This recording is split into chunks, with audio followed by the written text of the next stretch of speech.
దొనకొండ ప్రాంతాన్ని పారిశ్రామిక నగరంగా తీర్చిదిద్దాలనే ఆలోచనలో రాష్ట్ర ప్రభుత్వం నిర్ణయం తీసుకున్నదని ప్రకాశం జిల్లా కలెక్టర్ రాజాబాబు అన్నారు.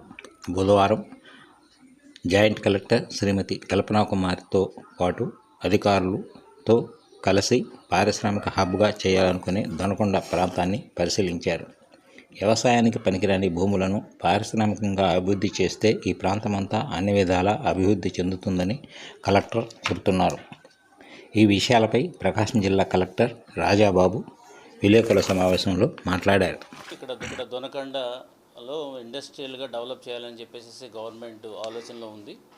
సో దీనికి సంబంధించి ఆల్రెడీ గతంలోనే ఒక 25,000 ఏకర్స్ వరకు కూడా ఎక్వైర్ చేయాలని చెప్పేసి మనకు ఆల్రెడీ రిక్వెస్ట్లు డిఫరెంట్ డిపార్ట్మెంట్స్ నుంచి మనకు వచ్చున్నాయి.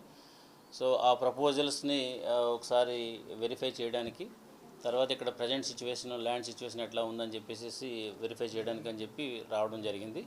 సో ఇక్కడ మనకి బీడీఎల్ అనేది ఒక డిఫెన్స్ ఎస్టాబ్లిష్మెంట్ ఇక్కడికి రాబోతుంది. సో దానికి సంబంధించి ల్యాండ్ ఎక్విజిషన్ త్వరగా చేయమని చెప్పేసి గవర్నమెంట్ నుంచి మనకి ఇన్స్ట్రక్షన్స్ రావడంతో దాన్ని ఒక ప్రజెంట్ పొజిషన్ అసెస్ చేయడం జరిగింది.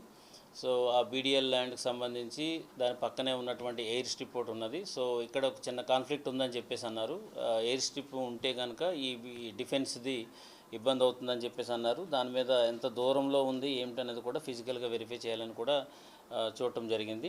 ఆల్రెడీ ఒక 1400 ఏకర్స్ ఏపీజీఈసీకి ఆల్రెడీ ఇవ్వడం అనేది కూడా జరిగింది. సో బేసికల్గా దొనకొండకి even though it is a dry place అయినప్పటికీ కూడా పంటలు పండడానికి అనుకూలంగా లేనప్పటికీ కూడా ఇండస్ట్రియల్గా డెవలప్ అవ్వడానికి దీనికి మంచి స్కోప్ ఉన్నది. సో అందుకోసం ఈ 25,000 ఏకర్స్ని కూడా త్వరలోనే మనము ఏపీఐఏసీకి ఎక్వైర్ చేసి అండ్ పెద్ద ఎత్తున ఇక్కడ ఇండస్ట్రియల్ పెట్టాలనేది గవర్నమెంట్ యొక్క ఆలోచన. సో త్వరలోనే మేము దీనికి సంబంధించి ల్యాండ్ ఎక్విజిషన్ అంతా కూడా కంప్లీట్ చేస్తాము. సో ఎక్కడైతే మనకి ఈ ల్యాండ్స్లో అసైన్ ల్యాండ్స్ కానీ లేదా గవర్నమెంట్ ల్యాండ్ ఉన్నదంతా కూడా ఇమ్మీడియట్గా సర్వే చేయించి దాని ప్రకారం మనము ఈ ఇండస్ట్రియల్ హబ్ కింద దీన్ని తయారు చేయడానికి డిఫరెంట్ డిపార్ట్మెంట్స్కి ఇవ్వాలనే ఆలోచన ఏదైతే ఉందో గవర్నమెంట్కి, దానికి సంబంధించి అన్ని రకాలైనటువంటి సర్వేస్ అన్నీ కూడా పూర్తి చేయడం జరుగుతుంది.